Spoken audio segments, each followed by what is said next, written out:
되기를 하니라. 아멘. 우리가 하나님 말씀 같이 자문의 말씀을 묵상하고 있습니다.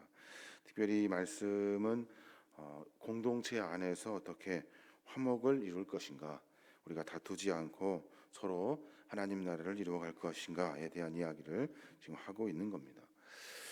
우리가 매번 생각해야 하는 것이 있는데 그것은 뭐냐면 여호와 하나님을 의리하는 것, 그게 바로 지혜라는 거예요.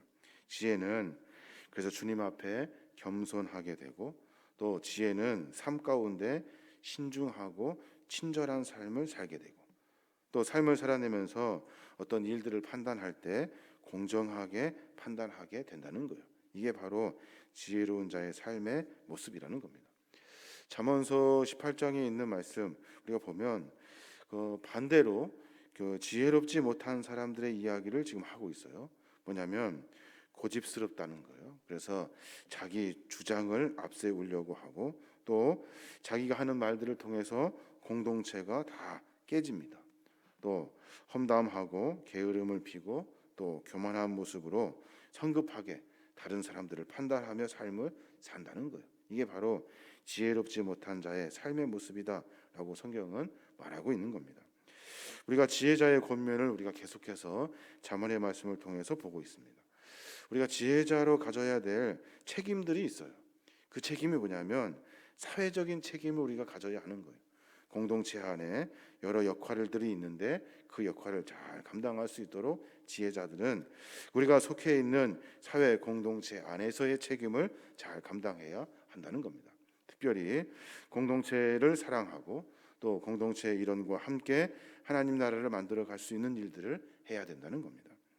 오늘 우리가 잠시 눈여겨봐야 될 그런 본문이 하나 있는데 10절의 말씀이에요. 어제 말씀에 보면 그렇게 말해요. 10절하고 11절의 말씀인데, 여호와의 이름을 견고한 망대라, 의인은 그리로 달려가서 안전함을 얻느니라.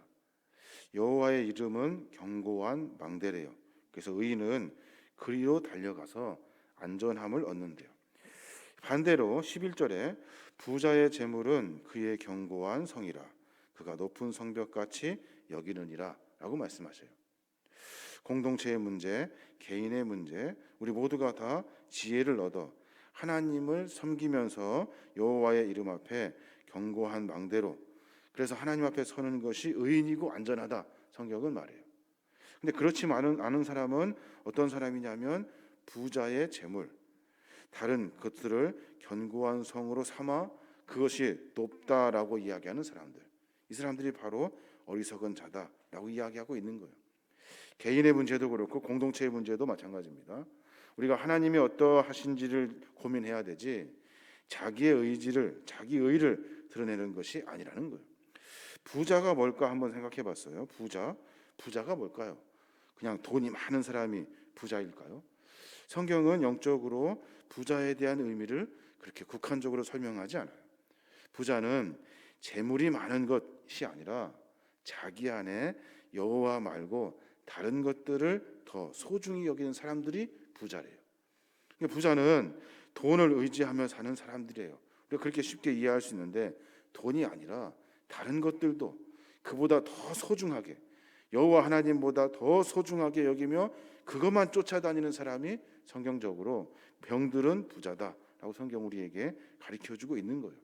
그래서 부자는 재물을 그의 견고한 성으로 삼는데요. 우리가 다른 것을 견고한 성으로 삼는다면 우리는 성경에서 부정적으로 말하고 있는 부자의 대열에 쓴 거예요. 또 다른 것들이 높은 성벽같이 여겨 그것이 우리를 지켜준다라고 생각하면 그 역시도 영적으로 우리가 연약한 부자가 되는 겁니다. 그래서 우리의 삶의 모습을 조금 점검해 봐야 하는 거예요. 우리가 신앙해야 할 대상이 누구냐는 거예요. 우리가 마음에 품어야 될 대상이 무엇냐는 거예요. 우리는 다른 재물도 아니고 다른 인간적인 욕심의 것들도 아니고 우리가 신앙해야 될 대상은 오로지 여호와 한 분뿐이라는 사실을 분명히 깨달아야 하는 거예요. 그래야만이 지혜를 얻을 수 있대요. 그래서 그 지혜를 가지고 삶을 살아낼 수 있다는 거예요. 교만하지 않고 성급하지 않고 불의한 판단하지 않고 공동체를 세워갈 수 있는 그 지혜는 여호와 하나님을 신앙하는 것에서부터 시작한다는 거예요. 다른 것을 의지한다 한다면 그것은 절대로 지혜를 얻을 수 없다. 성경은 결론적으로 그렇게 말하고 있는 겁니다. 부자는 재물만 의지하잖아요. 재물만 의지해요. 부자는 자기 마음속에 자기가 탐하고 싶은 것들만 쫓아다녀요. 부자는 내 마음에 하나님이 아니라 다른 것이 더 중요하다고 생각한다고. 그러면 하늘의 지혜를 얻을 수 없다는 겁니다. 천국에 가는 문제도 마찬가지예요. 성경은 분명히 우리에게 간곡하게 이야기하고 있어요. 부자는 천국에 들어가기가 매우가 어렵대요. 매우 어렵대요. 예를 들어서 설명하는데 잘 아시는 것처럼 낙타가 바늘기로 들어가는 것보다 어렵대요. 바늘기, 이렇게 바늘이 아니라 성벽에 있는 그 석으로 들어가는 조그만 문을 말해요. 그 조그만 문, 고개를 숙여가지고 어렵게 들어가야 되는 그 문, 그것을 바늘기라고 성경을 말하는데 큰 낙타가 그리로 들어가는 것처럼 어렵대요. 왜 어려울까요? 부자는 하나님을 의지하지 않아요. 하나님을 신앙하지 않아요. 오로지 자기의 것, 자기가 좋은 대로 생각하고 그것을 쫓으며 그것을 신앙하며 산다고요. 그러니까 들어갈 수가 없다는 겁니다. 또 우리가 성경을 보면은 그 23절의 말씀이 있어요. 그 말씀에 보면 그렇게 설명하고 있어요. 제가 읽어드리는데, 가난한 자는 간절한 말로 구하여도 부자는 엄한 말로 대답하느니라 라고 말해요. 가난한 자는 쉽게 말해서 겸손하대요. 왜 겸손할까요? 이 가난하다는 것은 재물에 대한 가난함이 아니라 영적인 마음의 가난함이에요. 하나님, 나는 부족합니다. 내 안에 하나님을 섬기며 살고 싶습니다. 내 주인은 하나님이십니다 라는 그 마음이 있는 사람이에요. 부자는 뭐예요? 부자는 엄한 말로 대답한대요. 무엇을 물으면, 무엇을 이야기하면, 무슨 충고를 하면 그 충고를 듣지를 않는다는 거예요. 왜요? 다른 것이 아니라 내 안에 있는 것이 훨씬 더 중요하고 내가 그걸 쫓고 있는 것이 훨씬 더 소중하다고 생각하기 때문에 그렇대요. 그래서 내 안에 무엇을 담고 사느냐 하는 것이, 오늘 성경은 우리를 하여금 하나님을 섬기며 하나님을 신앙하며 살아야 된다라고 이야기해주고 있는 겁니다. 삶의 여정을 살아가면서 궁극적으로 우리가 만나야 될 하늘의 지혜는 하나님을 섬기며 사는 거예요. 삶의 문제도 하나님께 맡겨야 되고, 또 우리의 삶에 여러 가지 지혜를 얻어서 삶을 살아내는 삶의 과정들 모두가 다 하나님이 우리에게 하나씩 가르쳐 주어야 하는 거예요. 우리는 영적으로 다른 것을 쫓아다니는 부자가 되어서는 안 돼요. 가난해져야 돼요. 우리는 가난해서 하나님 없으면 살 수가 없습니다. 우리는 연약합니다. 매번 하나님을 의지하며 살아갑니다라는 이 마음이 우리 안에 있어야 한다는 거예요. 그래야 우리가 하나님의 지혜를 만날 수 있다는 겁니다. 오늘 더 귀한 것이 뭐냐는 거예요. 더 귀한 것이, 생각해 보라는 거예요. 네 안에 재물이니 아니면 네가 소망하고 있는 다른 것이니? 라고 묻고 있는 거예요. 우리는 오로지 더 귀한 것은, 더 소중한 것은 여호와 하나님을 신앙하는 마음, 하나님이면 충분한 거예요. 그래서 오늘 14절에 그렇게 말해요.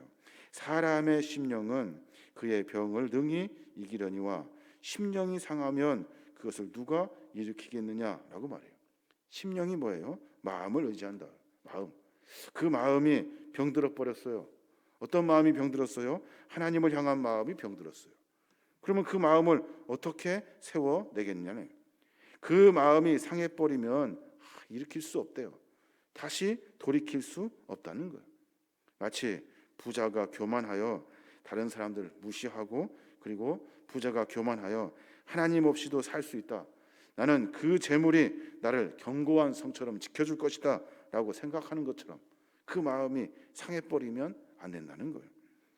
우리 삶의 모습을 조금 되돌아보고 점검했으면 좋겠습니다. 어려운 일인 것 같아요. 나는 과연 영적으로 병들은 부자인가 생각해 봐야 돼요. 내가 다른 것을 더 소중하게 여기고 있지는 않은가? 하나님과 다른 것을 비교했을 때 내가 과연 이 어려운 시대에 하나님을 선택할 수 있을까? 하는 신앙의 고민을 우리가 하게 됩니다. 제 자신도 너무나도 부족한 것 같아요. 그렇게 할 수 없을 것 같아요. 연약한다는 것이 그냥 드러나고 있다고요. 삶의 모습을 점검해야 돼요. 지혜는 처세술이 아니라 말씀드렸습니다. 지혜는 지식이 아니에요.